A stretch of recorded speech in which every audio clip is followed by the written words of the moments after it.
పెళ్ళైనా పండగైనా వేడుక ఏదైనా పట్టు చీరల ప్రత్యేక వేదిక Varahi silks. In the heart హైటెక్ సిటీ పక్కన గజ్జా గచ్చిపోలి 10 ఎకరాలు. తెలుసు కచ్చా కచ్చు 10 ఎకరాలు 6 ఎకరాలు మా నాయింది, 4 ఎకరాలు మా నాన్న ఇస్తారు. ఈ రోజు దగ్గర 100 కోట్ల ఆస్తి.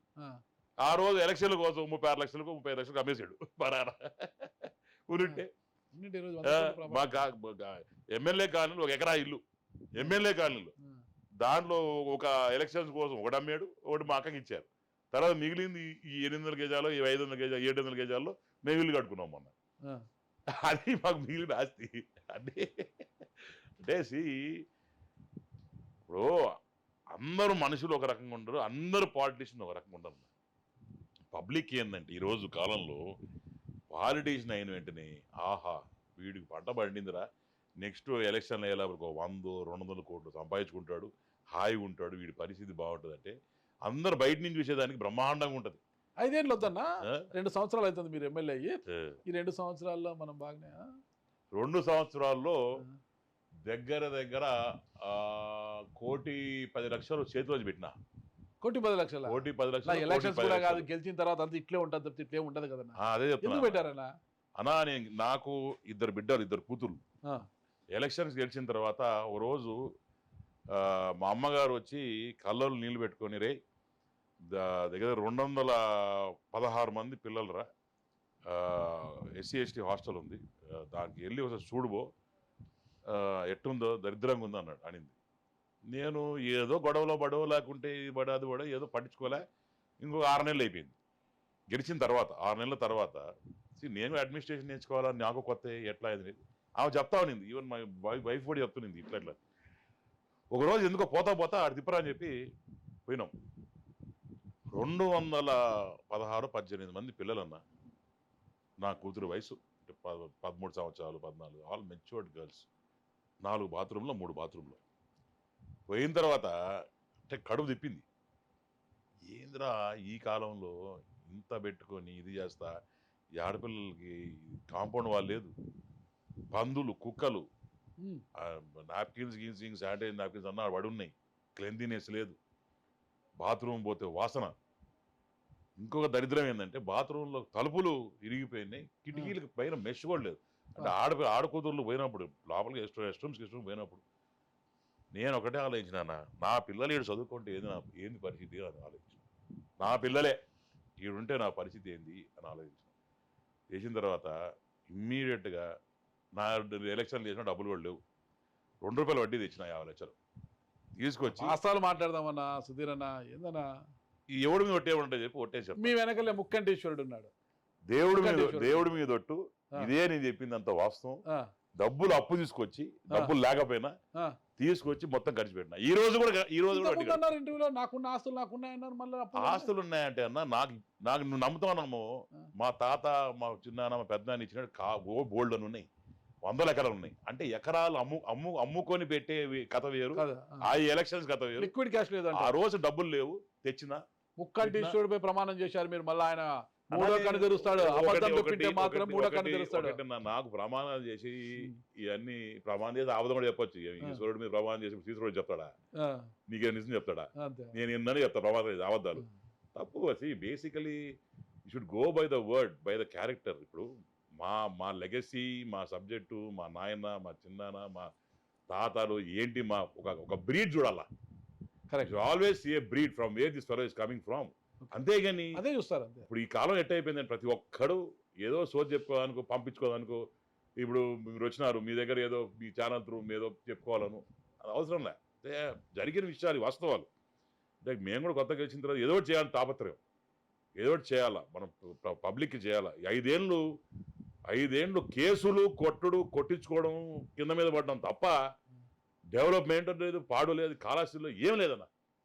పని చేశారు అంటే పోలీసులు తప్ప, ఎంఆర్ఓలు తప్ప ఎవడు పని చేయరు కాళహస్తిలో. ఓన్లీ కరప్షన్,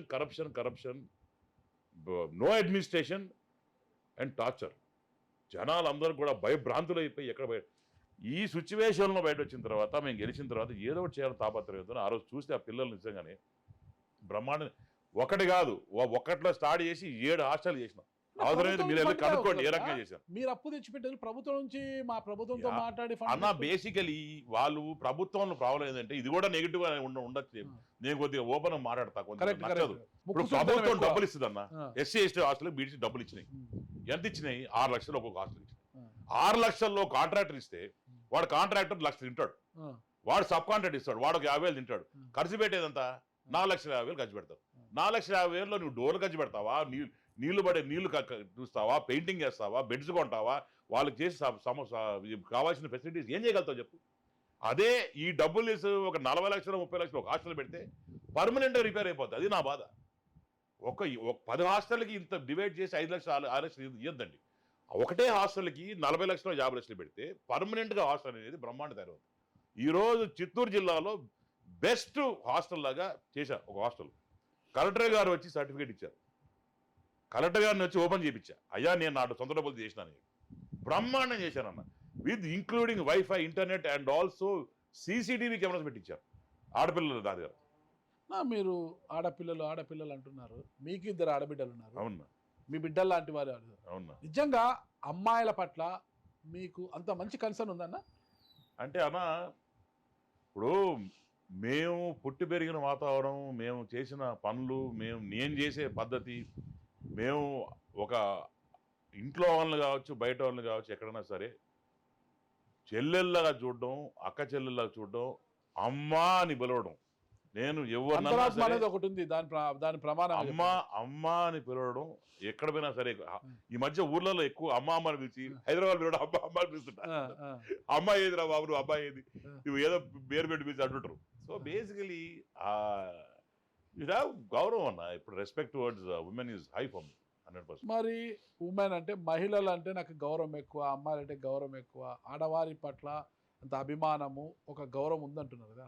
మరి అలాంటి మీ పైన ఎమ్మెల్యే బొజ్జల వెంకట సుధీర్ రెడ్డి గారి పైన మరి ఎందుకు వినూత్న గారు అలాంటి కామెంట్స్ చేశారు? వినూత్న గారి ఎపిసోడ్లో మీరు విలన్ అయ్యారు కదా అన్న. పొలిటికల్ వెండేటాతోని ఆమె ఎందుకు చేసిందో నాకే స్వామి గారు తెలుసు, ఆమెకే తెలుసు తప్ప నేను ప్రతి ఎప్పుడు ఆమె చెల్లెల్లాగా చూశాను. వేరే ఉద్దేశంలో చూసే అవసరం కూడా మాకు ఎందుకో నాకు అర్థం కాదు. నిజంగా చెల్లిలాగా భావించారా? 100% అన్న. ఎందుకంటే ఆవిడ ఫస్ట్లో వచ్చారు, అంటే బిఫోర్ ఆమె కంటెస్ట్ చేశారు, నా మీద కంటెస్ట్ చేశారు, ఓడిపోయారు. తర్వాత మసూదన్ రెడ్డి మీద కొన్ని చేశారు లేండి వాళ్ళు అన్ని కలిసి. అంటే అప్పుడు టైంలో అందరం కలిసి చేసేటోళ్ళం, రెబెల్ అయ్యాము, కష్టపడ్డాము, చేసాము. తర్వాత ఆవిడ ప్రాబ్లం మీద నాకు నిజంగానే దేవుడు సాక్షి ఈరోజు కూడా అర్థం కాదన్న. ఎందుకంటే పొలిటికల్గా బురద ఎందుకు జరుగుతుందో నా మీద, ఎందుకు చేస్తుందో అసలు, ఆ దాంట్లో ఆ ఎపిసోడ్ మొత్తంలో నన్ను ఎందుకు లాగిందో అసలు వాస్తవంగా మా పిల్లల మీద ప్రమాణం. నాకు అసలు ఎటువంటి ఏం తెలియదు, అసలు ఎప్పుడు వాడిని చూడలేదు, డ్రైవర్ గారిని చూడలేదు, ఈ సబ్జెక్ట్ తెలియదు. ఉన్నట్టుండే రోజు ఏదో మర్డర్ కేసులో పెట్టారంట, పోతా జైలుకు పోతా వాళ్ళ మగుడు చంద్రబాబు అనేటోడు సుధీర్ చేశాడని చెప్పిపోతాడు. ఆమె కూడా అనింది కదా దీని వెనకాల సుధీర్ ఉన్నాడు అని చెప్పింది. ఆమె అనలే, ఆయన అనుకుంటా పోయింది. నేను చూసిన వీడియోలో అయితే ఆయన అనుకుంటా పోయింది, వీడియోలో ఉంది. అసలు నేను ఆ రోజు అనుకున్నా, అసలు ఏది వీళ్ళకి ఎందుకు మనం అంటే కార్నర్ చేశారు అంటే నాకు తెలిసి ఒకటే అన్న, ఆమె కడుపుమంట. ఆమెకి టికెట్ రాలేదు, ఆమెను ఎవరు పట్టించుకోలేదు. ఎలక్షన్స్ ముందర కూడా నా దగ్గర హెవీ ర్యాన్సమ్ అడిగింది. నేను అంత ఇచ్చుకోలేనమ్మా, నేను చేయలేనని చెప్పి చంద్రబాబు చెప్పాను. ఆయన కూడా మరి అంత అడిగితే మనం ఏం చేస్తాం, నీ ఇష్టం ఎట్టో ఆలోచించుకోని చెప్పినాడు. తర్వాత మా అమ్మ మా వైఫ్ కూడా ఎలక్షన్లు అప్పుడు వాళ్ళ ఇంటికి పోయినప్పుడు తలుపు కూడా తీలే. మా అమ్మ కూడా పోయింది వాళ్ళ ఇంటికి, బోట్ అడగదానికో లేకుంటే బొట్టు పెట్టడానికి వెళ్ళింది. అప్పుడు కూడా తలుపులు తీలే. She never work for me. ఎప్పుడు కూడా మాకు సపోర్ట్ చేయలే.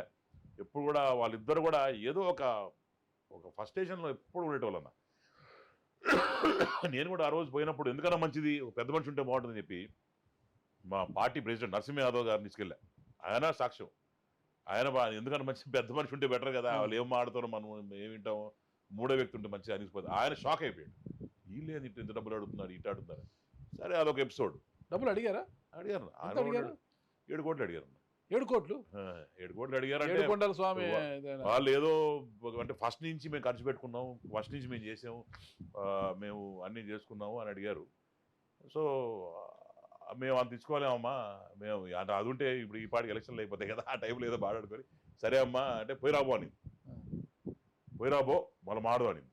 అంటే వాళ్ళ యాటిట్యూడ్ ఎట్టుండిందంటే అంటే దురుస్తాంగా ఎప్పుడు కూడా అదే నాకు నాకు ఎవరున్నా మరి ఆ పక్కన ఉంటే ఎందుకు టెన్షన్ వేసి ఉంటుంది. ఎందుకు అంటే ఆ మాట్లాడే పద్ధతి, ఆలోచనలు, బాహుబలి కట్అవుట్ భయపడుతుందా? ఈ కటౌట్ పక్కన పెట్టన్నా ఆ, అసలు సరే అని చెప్పి సరే అంత అయ్యింది. నేను దూరంగా ఉన్నాం.